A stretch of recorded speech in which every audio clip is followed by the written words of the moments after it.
Okay, I think we are ready to roll here once again. Thank you, Jamie.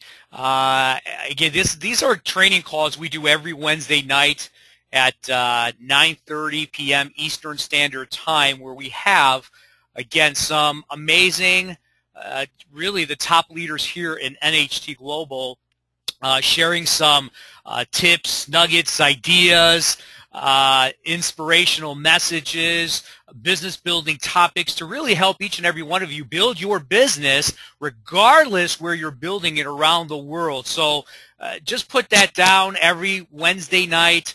Put that on your calendar, your planner, your scheduler, and all these training calls are recorded, the webinars, and they're actually posted on steamteam.ca, so you can use them whenever you want, again, really 24/7, and it's a great resource for everyone, whether you're brand new, you've been with us for years. It's a great trainings for everyone to review and to always have at their disposal to continue learning from, again, so many different people that have been proven themselves to be successful in this industry. So I'm excited. I'm honored. Thank you, everyone. And today, we're going to talk about handling the two most common objections and handling them in a positive way. You'll understand why I say that as we go on into the training in more details. And this is a popular topic, and for those who just joined us, perhaps they had no prior experience in network marketing or little experience, this is going to be a pretty powerful training for you, but really also for everyone, because we always want to make sure that we're keeping things simple. We're always getting better at our fundamentals, on our basics, and this is one of those trainings, again, that's been very popular. I've trained on this topic before. I've gotten some phenomenal feedback, especially those that are obviously using the information, and which leads me to basically the next slide. And I usually either give some kind of testimonial, a success story, or I kind of started off with some quotes, some principles. So here's just something I put together before we get into our training, and just wanted to read this to you for those of you that are listening and not watching the webinar. But those who don't know a lot but do a lot create more success than those who know a lot but don't do a lot. So what I'm trying to say here is that knowledge alone is not power. Knowledge with action is. Well, why did I put that? Well, it's a pretty powerful principle, but I put that because all the trainings that we do here Wednesday nights are powerful training, but the only way that it will work for you is if you apply them. If you do it, you apply it, and you take action. So that's why I put that there. Once again, those who don't know a lot but do a lot will create more success than those who know a lot but don't do a lot. So just something to think about. So let's go back into handling the two most common objections in a positive way. We're going to go over a couple of ways to handle, again, the two most common objections, and usually they're people that don't have the time or people that object with they don't have the money. Now, there's a lot of other objections. Those are kind of the common ones. And again, we're going to go over a couple of ways to handle them. I'm not going to go, gosh, there's many different principles and philosophies and how to overcome, how to handle them. I'm going to go over why I'm sharing what I'm sharing with you. And again, I'm going to go over through my experience what's worked for me and why I'm going to teach this to you so you can feel good about, again, applying these principles. Now, usually when people object, they're never really the real reasons for objecting, and you're going to understand why as we go through this training. Most of the objections are really justifiable excuses to hide from either low self-esteem, maybe low self-belief, or they truly don't know how our vehicle or perhaps our industry can totally change their life. Now, there's so many trainers who focus on teaching how to overcome objections, a lot of people who specialize in prospecting and following up and how to close and how to convert your leads and stuff like that. And most of what is taught are ways to defend and debate the responses of your prospect. They teach either the politically correct way to handle the objections, or the in-your-face way, or the scientific way, or the great comeback way, whatever way they teach you. And some of the things that they teach you do make sense in regards to, again, what we're thinking. But what we say to our prospects is more important than what we're thinking. And I want to stress that because it's very, very important. The whole purpose of the follow-up, and usually you'll get an objection during your follow-up, or perhaps maybe on your initial call when you're talking to them and you're doing a one-on-one or you're meeting them for the first time. Your follow-up is usually every time you explain some form of tool or you do a presentation, you'll usually get maybe an objection. But the whole purpose of following up is not to get your prospect on a defensive mode. Would this allow your prospect to want to have a conversation with you? If you go out there and you say the politically correct thing or the scientific way or a great comeback, is that going to open up your prospect to have a conversation with you? I mean, think about that. No, they're not. The real conversation and relationship building starts when there is an objection. I'm going to repeat this because this is so crucial to understand, where so many people give up after an objection or they feel bad after an objection, when the reality is that's when the real conversation begins. That's when you really start to build a relationship with your prospect. It's when the objection occurs. This is why you want to become good at asking questions with whatever objections they have, so you can learn more about the real reasons. Because again, remember, the first objection usually is not the real reason why, like time or money. It's really maybe not that they don't have a lot of time, or maybe they don't have a lot of money. Because here's the reality. If you want something really bad and you don't have the money, guess what? You're going to find the money. If you want something really bad enough and you don't have time, guess what? You're going to make time. You're going to create time. You're going to find time. So it's never usually the real reason. So I have a surprise. I am going to cover the two most common ones, but I am also going to add about maybe 4 or 5 more. I don't remember what I put on the slides, in addition to the two most common ones. So, but before we go into this, when you receive any form of objection, you do not want to debate. You do not want to focus on being right. You don't want to force your beliefs or views on them. And you are not in the business of convincing them. Okay? So, you can write these down, or, again, you can go back and again, repeat this training, because this is a crucial training when, again, you're doing a lot of context, which everybody should be doing in building their business. Do not debate. Do not focus on being right, or at least portraying to them what you're saying is right and what they're saying could be wrong. You don't want to force your beliefs or views on them, and you don't want to convince. What you do want to do is 3 things. That's it. When you receive an objection, you want to ask questions. You want to focus on them. And basically, this is where the coaching and guiding begins. You want to coach and guide them. So, the goal is not to change their mind on one call. Your goal is to open their mind.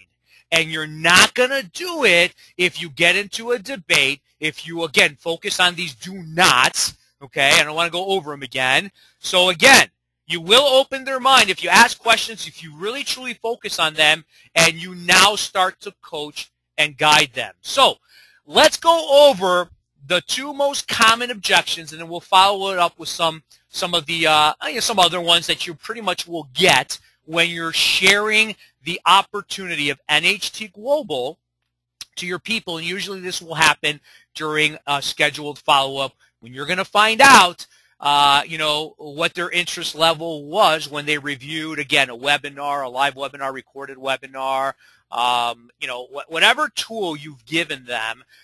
This is usually the time, if you do get objections, when they will come. Well, what happens when they say, I don't have the time, okay? Now, again, I don't want you don't have to say what I'm going to share with you word for word. I'm just sharing you some concepts, some philosophies, but I'm going to explain to you why I use these. This is what I use. This is what allows me to enroll a lot of people into my organization. They've been proven. They work. Because why? I focus on those do's that I just shared with you. I ask a lot of questions. I focus on them, and I try to coach them. I may even coach them to not join me. Okay, why? Because I'm focusing on them, what's best for them. So I don't have the time. Well, here's some of the questions that I ask. So, and I'm going to use Jamie. I'm going to use Jamie. If I can use your name, Jamie, I'm going to use your name. I'm just going to, again, you're the first one that comes off my top of my head here. But I'm going to use, say, prospecting Jamie. And Jamie says to me, I don't have the time. So what you're saying, Jamie, is that you would be interested and open in what I'm sharing with you if you did have the time. Is that correct? I don't say anything after that. I want to make sure that that is exactly what he is saying. Now, I know he said that, but I also know that 90% of the objections that people tell me as their first objection is not the real reason why perhaps they don't want to join me. Okay? So I want to make sure that I'm exactly saying that I'm getting from that prospect, from Jamie, exactly what he just told me. So, Jamie, what you're saying is that if you would be interested and open in what I just shared with you, if you did have the time, is that correct? Okay. Now, here's some of the common politically correct ways that you hear some of these gurus teach you. And, it's something, and again, I'm just thinking what goes off the top of my head, something like, well, isn't that the reason why you looked at this opportunity in the first place? Well, of course it is the reason why, because they're trying to find an opportunity that can change all that for them. But do you think they're going to be open to conversing with you if that's the type of response you're going to give? Yes, you are right, 100%. But what did we say how to handle objections? Not to be right. You know that that's right, but what you want to do is, again, open their mind, not close their mind because you were right, okay? So what you're saying is that you would be interested in opening what I shared with you if you did have the time. Is that correct? Now, and usually they'll say yes. If that's truly the reason, they'll say yes. If not, well, yeah, the time, and maybe they'll come up with another objection, okay? So how long, Jamie, has this been going on where time has been an issue or an obstacle for you? Because I want to know, has it been just recently? Has it been because, maybe Jamie just lost his job and now he found 2 side jobs and he doesn't have the time? Was it just like last week? Was it 3 years ago? Was it 3 months ago? I want to know, how long has this been going on? Because what I'm trying to do is hit his emotional button by saying, well, how long has this been going on? Because, I care. I don't want to hear Jamie be in that situation. I know he's interested in the opportunity because he accepted the information to review the webinar or accepted the information to go in a one-on-one meeting with me. So I know he has an interest, but I want to make sure that I get as much information so I can start the coaching and guiding process with Jamie, okay? Are you looking to change that situation? This is a non-threatening way to tell your prospect, are you sure you don't want to change your life? Are you sure you really understand what I'm offering you here, where it can truly change, where you don't have to worry about not having enough time. You know, we all have the same 24 hours. We can't manage time, but we can manage the activities with the time that we have. So it's just an indirect, non-threatening way, a caring way to tell Jamie, hey, you know, please rethink what you're saying because you obviously are interested, but don't let time be the excuse for not moving ahead because it's never really the reason why. Are you looking to change that situation? What do you think 99% of the people, let me X that. What do you think 100% of the people are going to tell you when you're telling them, wouldn't you like to change the fact that you are just running around doing all that, just don't have time to change your life? The answer is going to be yes. So now you got them to rethink why they looked at the opportunity in the first place. I don't just keep talking and talking and talking. I don't handle objections by preaching and talking. If you're doing a lot of talking, you're going into the debate or the convincing mode. Ask more questions. So what you're saying, Jamie, is that you would be interested and open in what I shared with you if you did have the time. So how long has this been going on where time has been an issue or an obstacle? I may say that first. Again, I'm not telling you what to say in order here. Just giving you some different concepts and tips that you can take with you and make it your own based on that individual because, again, you want to focus on them. Are you looking to change that situation? That could be my first thing. Hey, Jamie, are you looking to change that situation? I know you were interested in looking at that webinar that can offer you an opportunity to change your situation. Are you truly looking to change that situation? That's it. I wait for their response. Okay?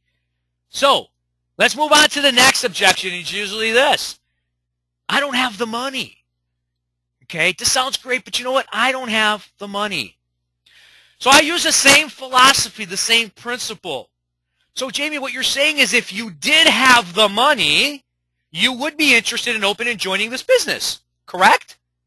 Because if that's the only reason why, then there's really no reason why he wouldn't join me if he did have the money, okay?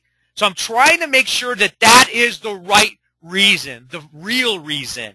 So, again, I take what they say, and I just make sure that they agree and to exactly what they just said. So let me ask you, how long has this money situation been going on? You know, where you don't have the money to do the things you want to do. And again, the same politically correct things you hear these experts say, well, isn't the reason why you wanted to look at this business in the first place? Well, yeah, duh, that is the reason why. But again, you're putting the prospect in the defensive mode now. And again, are you opening their mind to have a conversation and build a relationship with them? Or are you putting them in a position to defend themselves? Okay, that's the difference with what you're going to say. So let me ask you, how long has this money situation been going on? Well, it could be that, you know, I lost my job, or I had a medical bill that I just had to dish out $2,000. So now they're opening up. They're telling you what's going on. And when you have a prospect tell you, dig deep into their personal situation, I'm not saying that you're their counselor or you're their psychologist, but when you allow somebody to talk about their issues, they start to build that trust with you. They start to like you. And in this business, guess what? People do business with people they like. That's it, that they do. So, another question. Again, are you looking to change that situation? Okay? So again, it doesn't matter which one you say, but these are just common things that, they'll get you to be non-threatening. It shows that you care. You're coaching and guiding them. You want to make sure that that's the real reason because, again, they obviously had an interest. What changed all of a sudden? Okay? Jamie, what are you currently doing for yourself to get you back on track? See, this is a professional way that shows you care. What are you currently doing for yourself to get you back on track? Okay, maybe it's not this opportunity, but what are you currently doing? Well, really, most people are going to say, I don't know, I'm looking. So again, an indirect way of saying, hello, I got a solution for you. I'm here to help you. Please take a look at it again before you say no. That's the indirect way of sharing that, by asking these questions. Okay? So, let's brainstorm together. It doesn't matter if it's time or money. Would you like to create a solution together? You know, Jamie, I want to help you. You know, I hear you. I understand. Would you like to create a solution together? See, one person making a decision may not be as powerful as two people making a decision. What's your weaknesses? And let me get my strengths and let's put it together and let's create a solution where you could join and could find the time or could find the money so you can change all that situation. Would you like to create a solution together? See, once you've asked the questions and they told you, they've opened up to you, and then you say, hey, let's do this together. Most people are going to say, yeah, I don't know how you're going to help me. Well, listen, let's go. What do you do throughout the day? Can you get up a half hour earlier? Can you go to bed a half hour late? These are the things that can help you create the change you're looking for, and I'm going to help you do that. Would that entice you to rethink this opportunity and making that a solution for you to change your current circumstances? You know, again, I'm asking questions, you know, and getting them to rethink what it is that they're saying. It doesn't matter if it's time or if it's money. Okay? And again, these are the two common ones that we hear. And if you can understand why they tell you that, and you can understand that asking the right questions, the not-in-your-face questions, the not politically correct or the great comeback question, that does nothing in helping that individual. Because in this business, it's not about how great you are in selling to people. It's how great you are in guiding them to make the real and the right decision to change their life with the vehicle you're offering them. You're opening up the door for them. You're letting them come in. All you got to do is push the pedal, but I'm not going to make you push the pedal, but I want you to realize what type of vehicle I am offering and helping you drive to your dreams. That's the mind frame that I have when I'm talking to people, especially when I get an objection. So, let's give you some of the bonuses. Let's go over some of the other things that, again, some of the objections that you may hear. Here's one of them. You know, this sounds all great. I'm going to do this, but I'm going to do it next week or next month. Okay? Here's my questions. Great. Is there a reason you want to start earning money later rather than today? Because if this sounds great, why would I want to start next month or next quarter? I want to start today. Again, usually the first objection is never really the real reason why. This may then say, I'm going to do this next week or next month. Well, why wouldn't you want to start earning today if it's so great? Again, this is not what I'm saying. These are things that I'm going into my head. But I'll ask them, why would you want to start earning money later rather than today? Now, the next objection may be the first two common ones. Well, I don't have the money. I get paid next week. I don't have the funds to get started. So again, now you're getting to know the real reasons. And now you can go back and ask those questions that we just covered on those objections. Okay? What is going to be different next week or next month? Because the opportunity is not going to be any greater next month. It's not going to be any greater next week. So what's going to be different next week or next month where you're going to be joining me then? And again, this is a question that will just basically tell you the truth. Again, non-threatening way to tell you maybe it's the money. Maybe they need to talk it over with their spouse. They need a support from their spouse, okay, which happens very, very often. Okay? So again, you're asking the questions not to convince them. You're asking the questions to really understand why they're not joining you today. Okay? Here's the next one. Would there be anything else that would prevent you from joining me next week or next month? Whatever time they said. Great. You know, would there be any reason or anything else that would prevent you from joining me next week? Because I'm excited. I'm great. You know, is there anything else that's going to prevent you from joining me? What I'm basically saying is you're not going to change your mind for your future when I contact you next week when you tell me you want to join next week. Okay? It's just, again, a non-threatening, an indirect way of saying, great, I'm taking your word for it. I'm excited for you, Is there anything else that's going to prevent you from joining? Because if it's just like a stall tactic, maybe then they'll really tell you the real objection. Okay? How about this one? I want to see how well you do in the business first. We get this often. This is usually a response based on lack of trust in you because they may not know you. Maybe you're talking to them because of a lead or a referral from somebody.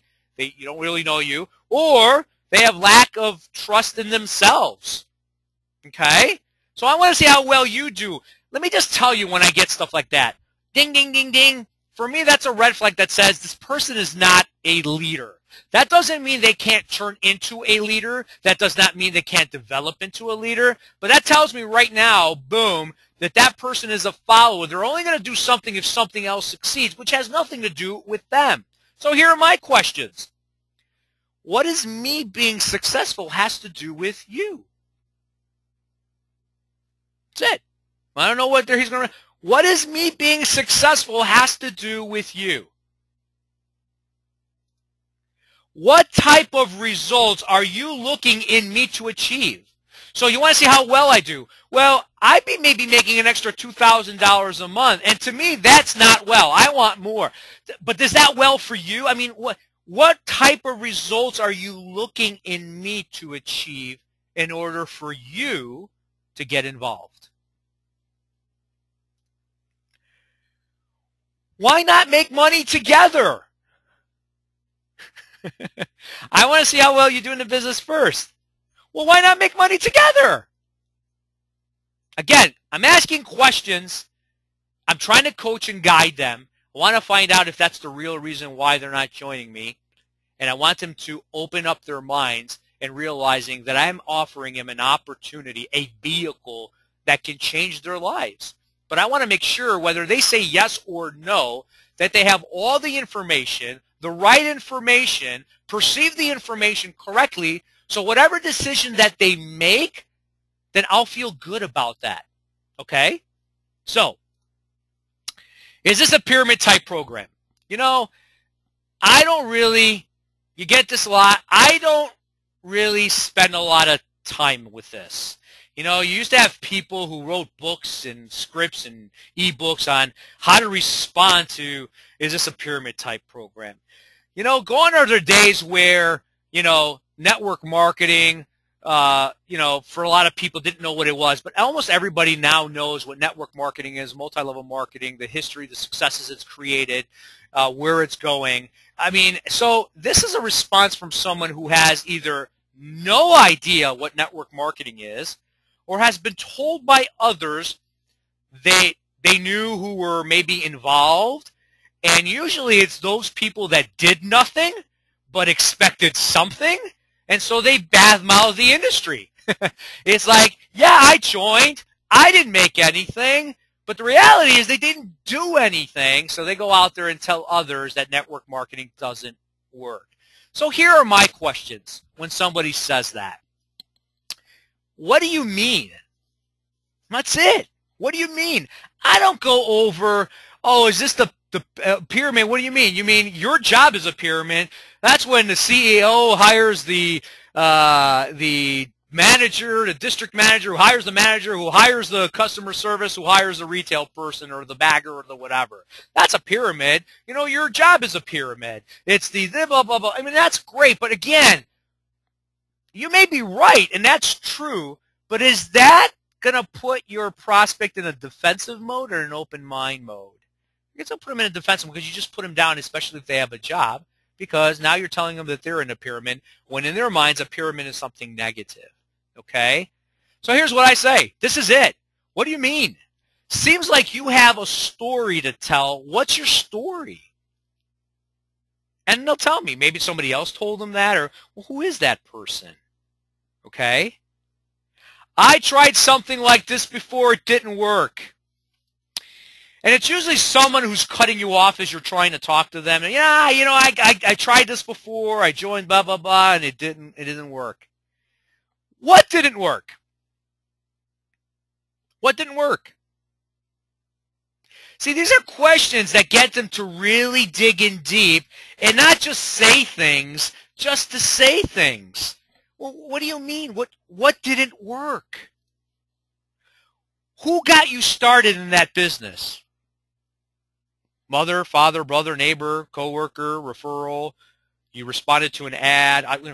I mean, these are things that go in my head. Well, who got you started in that business? Well, how did it work out for them?